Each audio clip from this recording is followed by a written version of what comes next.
À nous suivre encore plus parce que vous êtes très nombreux à nous suivre. Pourquoi la diplomatie a échoué le 24 février 2022 ? Merci pour l'intérêt et pour les questions, parce que moi je suis peut-être un des pas nombreux à croire à la continuation d'un dialogue franco-russe.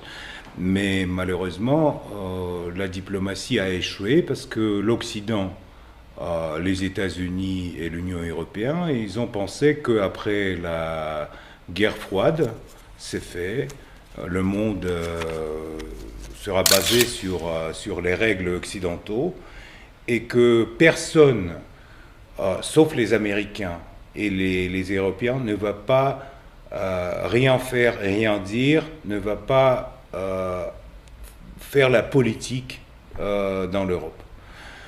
La Russie a été préoccupée par les questions de sécurité. À plusieurs reprises, Poutine, le président russe, a proposé à l'OTAN, aux présidents des pays de l'Union européenne, aux présidents des États-Unis, le dialogue, parce que pour nous, les problèmes de sécurité étaient très sensibles, car après le coup d'État de 2014 en Ukraine, on a commencé à construire une espèce de anti-Russie qui était complètement, diamétralement opposée à tout ce que faisaient les Russes, et notamment il y avait plein de problèmes à l'intérieur de l'Ukraine avec les Russes, avec les 20 millions des Russes qui ont été privés de leur langue, privés de la possibilité d'avoir une éducation en russe.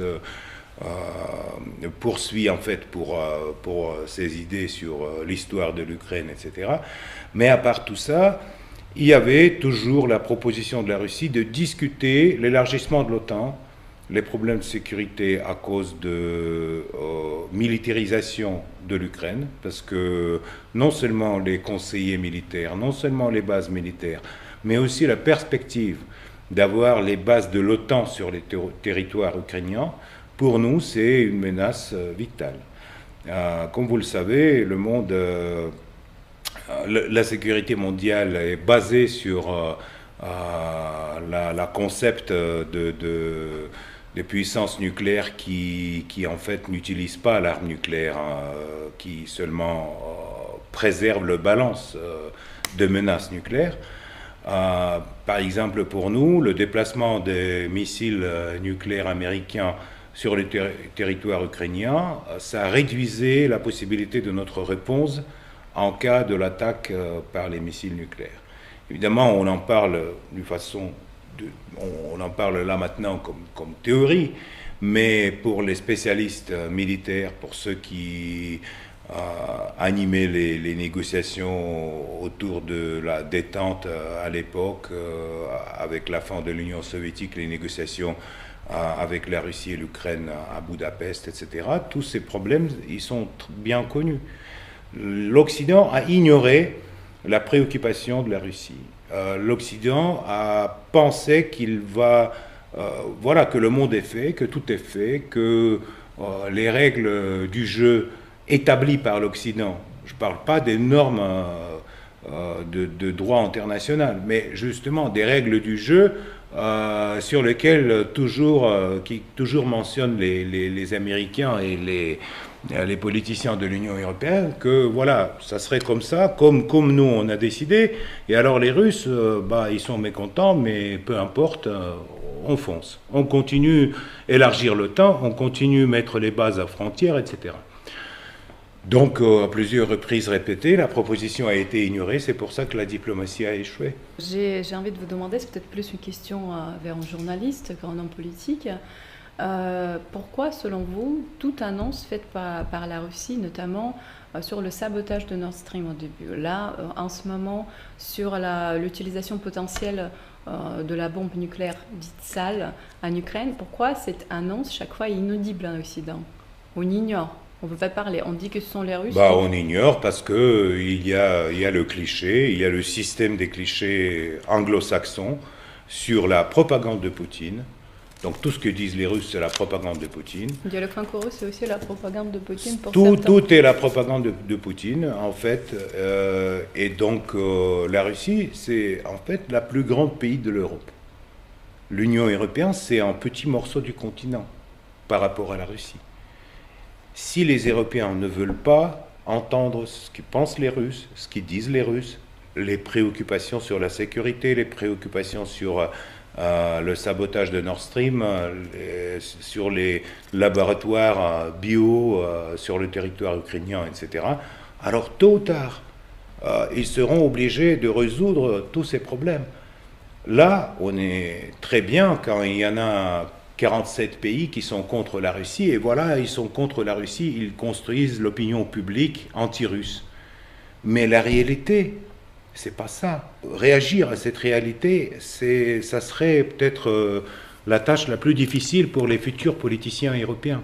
Après la fin de l'Union européenne, après le départ de tous ces politiciens d'aujourd'hui qui vont se retrouver dans la poubelle de l'histoire à cause de leur position contre la Russie, à cause des sanctions illégitimes qui sont aujourd'hui établies, 11 000 sanctions. 11 000 sanctions contre la Russie. Mais nous, on s'en fout. L'économie russe fonctionne. On va gagner cette guerre, parce que les pays nucléaires ne perdent pas les guerres, comme vous le savez. Et tôt ou tard, les Européens vont découvrir un nouveau monde, une nouvelle Europe. Ils vont découvrir la nécessité de dialogue. Et à ce moment-là, ils ont détruit déjà tous les mécanismes de dialogue. Ils ont refusé toutes les tentatives de discuter les problèmes tranquillement par les diplomates, par les parlementaires, par tout le monde. On est tous sanctionnés, on ne peut pas aller en Europe, tant pis. Mais tôt ou tard, ça peut être à la frontière polonaise, ça peut être au Berlin, ça peut être à Paris, mais on va discuter les problèmes de sécurité de l'Europe, le futur de l'Europe.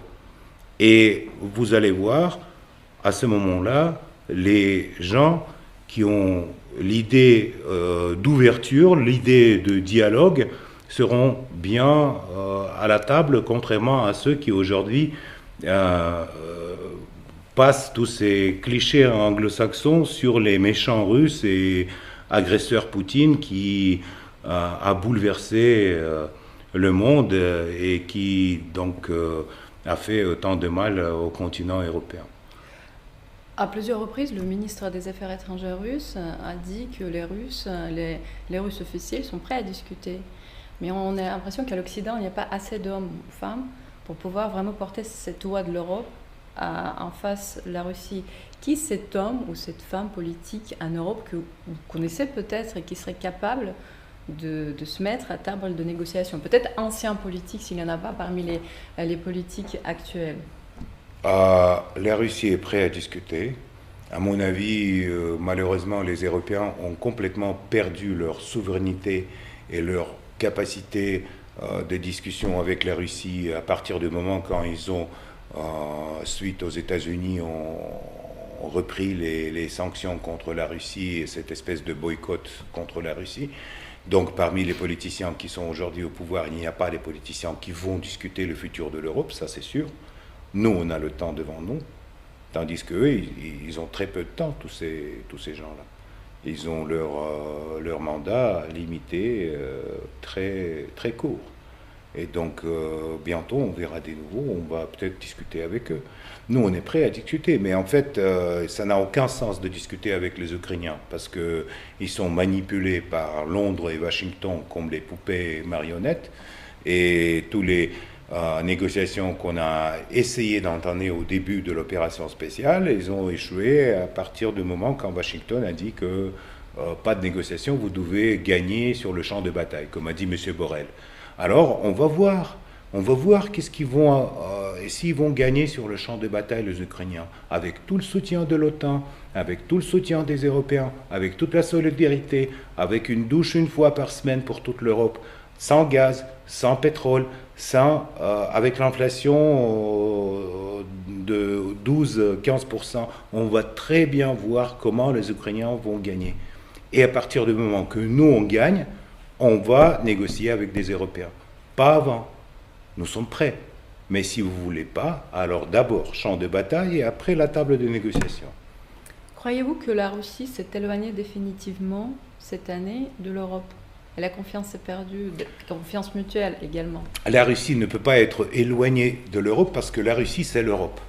Comme j'ai déjà dit, c'est le plus grand pays de l'Europe. Donc, le petit morceau très agressif envers nous, l'Union européenne, sera bientôt éloigné de l'histoire parce qu'il me rappelle un peu l'URSS avant sa fin. Mais la Russie ne peut pas bouger, il ne peut pas changer sa position géopolitique. La Russie, c'est aussi l'Europe. La Russie, c'est une civilisation à part. C'est pas une énorme Pologne pour les Européens, malgré qu'il y en a ceux qui en pensent. Ça ne serait pas une simple réplique d'un système démocratique américain qui est installé dans les petits pays de l'Europe de l'Est. Non, la Russie, c'est une civilisation à part, avec son propre histoire, sa propre démocratie, son propre système politique. Et on va fonctionner comme ça, malgré tout.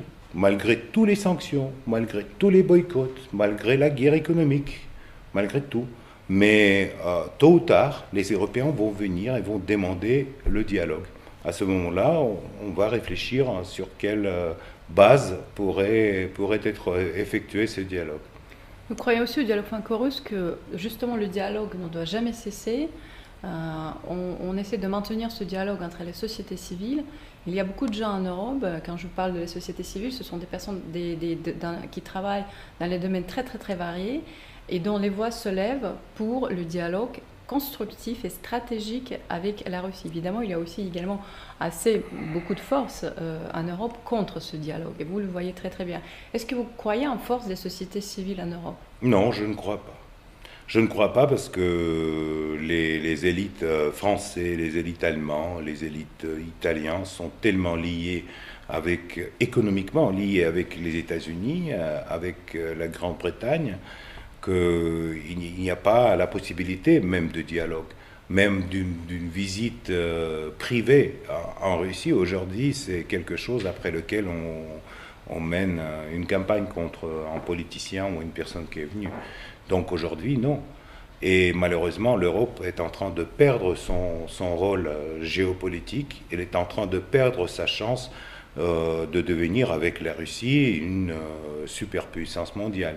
L'Europe, aujourd'hui, avec une crise économique, avec tous ces prix pour l'électricité, pour le gaz, pour le pétrole, à cause des sanctions contre le régime sanglant de Poutine, comme on dit, à cause de ça, l'Europe devient une périphérie de la politique des États-Unis et des Britanniques.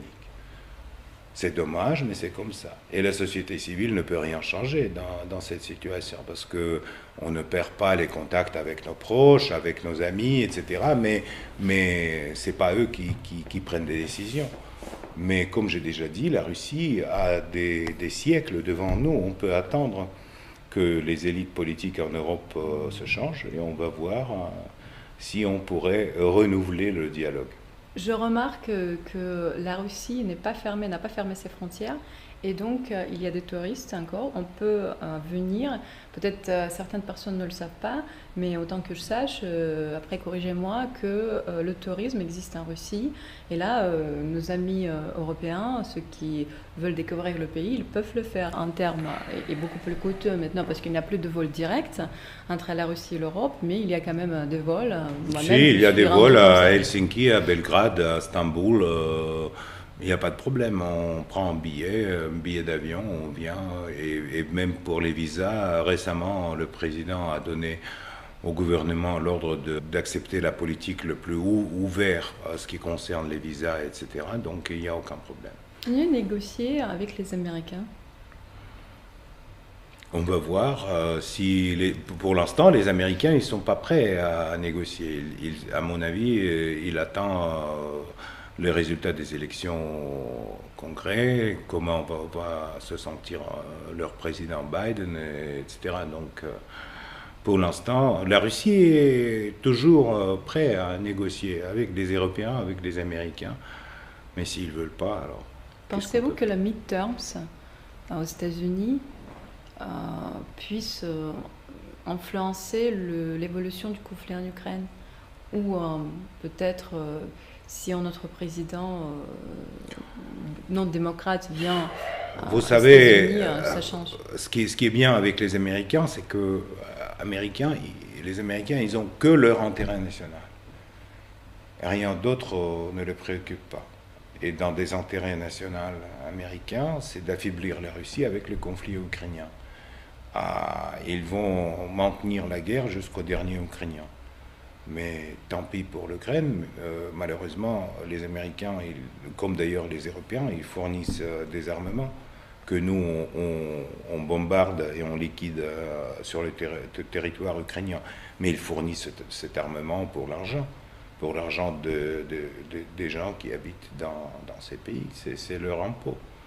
Donc, si les Européens sont prêts de prendre une douche une fois par semaine et donner ces impôts pour subventionner la guerre en Ukraine, tant pis. Hein.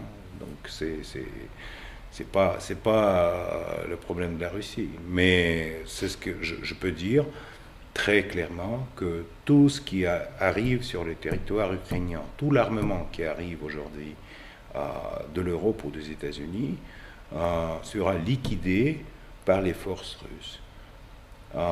Soit par les bombardements, soit lors de combats sur la terre, soit par l'aviation. Tout ça serait éliminé. Voilà. Donc cette aide, cette solidarité avec l'Ukraine, toutes ces belles phrases dont les politiciens européens continuent à s'échanger depuis 8 mois, ça ne sert à rien. Et ça n'a aucun sens à court terme, à long terme, dans les mois qui viennent. Comment voyez-vous l'évolution du conflit en Ukraine? Puisque tout le monde sait qu'on est parti sur le temps long. Parce qu'il y avait plusieurs différentes opinions, sachant que ça va se terminer vite. Non, on va voir, négociation. Là, maintenant, on comprend qu'il n'y a plus de négociation. La phase est compliquée, on rentre en hiver. Quel est votre pronostic? L'hiver, c'était toujours une très bonne saison pour les Russes pour avancer. Je vous rappelle qu'on a eu 2 guerres avec des Européens, à 1812 et à 1941. Et la première, on a terminé à Paris, la deuxième au Berlin. Si les Français, les Allemands, les autres Européens veulent participer dans cette guerre, veulent vraiment que les forces de l'OTAN participent du côté ukrainien, alors on va avancer peut-être plus doucement. Mais on va avancer. Et l'hiver, c'est une très bonne saison pour l'avancement. Comme on disait le général hiver. Général Morose. Morose. Exact. Vous savez, il y a beaucoup de Français qui s'intéressent, bon, puisque vous avez parlé de 1812, je rappelle presque à chaque conférence qu'on organise de dialogue franco-russe que la France n'est pas en guerre avec la Russie, malgré tout ce qui se passe. Les gens s'intéressent à la culture russe, s'intéressent à l'actualité franco-russe, notamment tous ceux qui nous regardent, ce sont des dizaines de milliers de personnes en ce moment, et vous parlez tellement bien français. Vous gardez le lien avec la France, puisqu'on quand même on va rester positif. On va espérer que les relations vont reprendre. On va rester positif. On a des siècles des relations franco-russes derrière nous. On a des siècles encore en avant. Donc, moi, j'ai une partie de ma famille en France. Par exemple, à cause des sanctions, je ne pourrai jamais les voir à Paris ou en France, mais ils vont venir à Moscou. Donc, tout ce qui est les liens humains, les liens culturels, les liens économiques dans certains sens, j'espère que ça va continuer. Malheureusement, contrairement à la volonté des politiciens. Sur sur cette note positive, je vous remercie d'avoir accordé ce temps au dialogue franco-russe. Je vous invite à nous suivre, à partager et surtout, sachez que le dialogue ne doit jamais cesser.